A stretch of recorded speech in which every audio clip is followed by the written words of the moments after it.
in everybody's mess, there's some beautiful message. Yeah. And that's where you will also often bring my message straight to clients and say, hey, I've done this wrong, whether that was because I was a board member or a CEO or in my current business. Even with our work with clients, we're not perfect.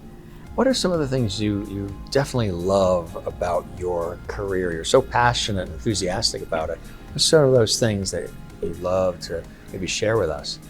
There's small things and then there's big things. And the small things, I would say, it's more of a look or a tone with clients. Something when you know that they've just got it.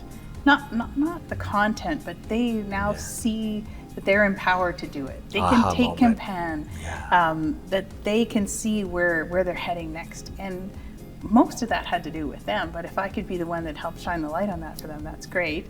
What are some things you hope, impact-wise, that the world is left with? The way you do what you do is so extraordinary, and it's unique, and it's impactful.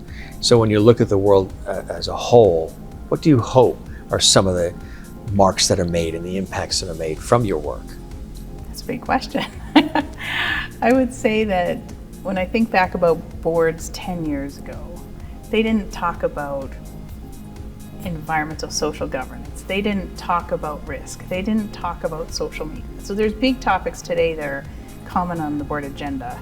So if I could roll my work out another 10 years, I would love for them to always be talking about transition. Being ready for it, succession planning, emergency planning, and then when they're at that point, the transition is just another topic that they add to the agenda. So I'd like it to be top of mind. Now, whether I'll get there in 10 years, I don't know, maybe I can get there in 5. I think this is really terrific that you do this, Jane. You ask your clients what they think their superpowers are. Well, I have to tell you, you have several yourself. What do you think your superpowers are? It's hard to answer for yourself. I think my curiosity is probably a superpower. It can be a weakness. I can get overly curious about things, but I really want to understand the cause and effect. And I really want to understand that deeply. So it's not just about the superficial problem that I get called about. So that curiosity really does fuel me. You like to feel it. Yeah. And I like to explore it. And maybe that's just searching to say, we're complex people. And so if we stop at 50% of the answer, we're not going to get there. Right. So I think that digging part, I'd also like to think one of my superpowers is just being relatable. A lot of the CEOs and board members that I talk to, they're just jacked up on energy because something's not going right in their world by the time they even contact me. So I'd like to think that I can calm the situation, that I can open the space for us to have the conversation. And I think my interactions with clients would probably say that gets accomplished. However, it's always a very trusted space. And I have to bring that trusted space in every conversation because they're always in the middle of something difficult. So that's what I hope my superpower is. If you were to look out maybe 10 years, what difference do you hope you're going to be able to make in the next 10 years? I would love businesses to look at the people first on the board and the CEO.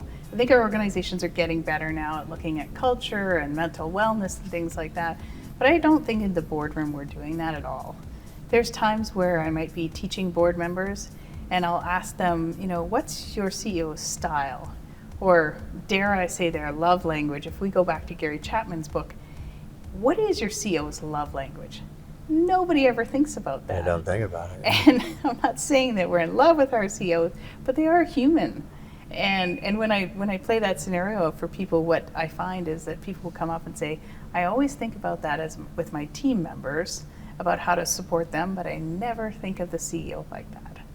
So that's pretty telling about how far we have to go. So I think that if in 10 years, 20 years, CEOs and board members are relating to each other first as people, then for whatever their common mission is, I think the world would be better.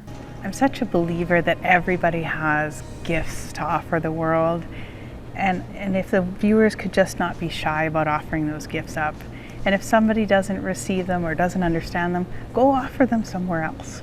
Because there's somebody thirsty for what you're great at and for what you know, and we need you to step forward in the world and help all of us make it better.